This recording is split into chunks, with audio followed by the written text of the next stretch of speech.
Well, good morning, everyone. There's a story of a parish priest, and he always chose the hymns for Mass every Sunday.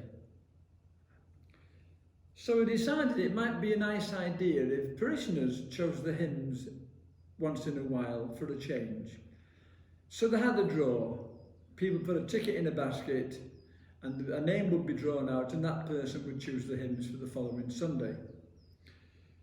So, on the Sunday, the priest brought the basket out into the altar, drew out a ticket, and the name on the ticket was Mary Smith. He said, "Mary, are you here?" She said, "I am, Father, yes." He said, "Well, you've been chosen to pick the hymns for next Sunday. Now, which hymns would you like?" And she said, "I'll have hymn, hymn, hymn, and hymn." No one can stop us from wishful thinking, and by God, we need to do some of that as we stumble and navigate our way through the latest lockdown. But looking too far ahead isn't always a great idea, and looking back isn't always a great idea either, because the reality is the present is really all we have.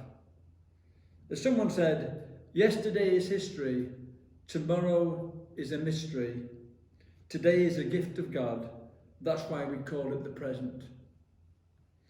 Too many people dwell and live in the past, and they also project too far into the future. And sometimes we do it ourselves. And the problem is that we fail to appreciate the present or the journey of life that we are on.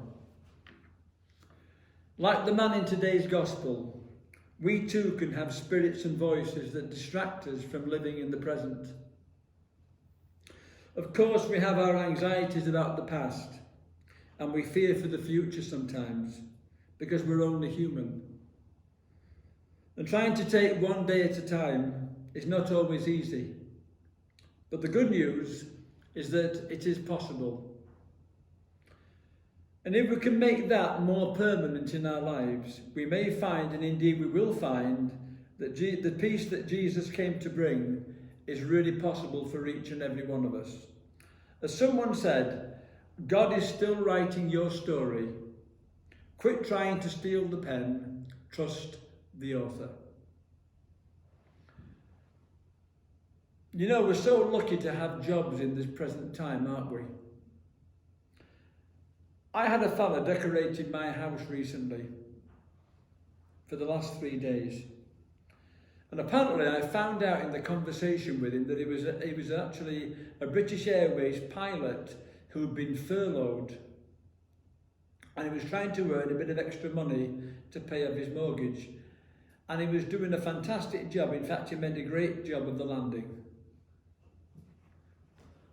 Have a lovely day, everybody. Sorry for the terrible jokes, but that's the way it goes sometimes.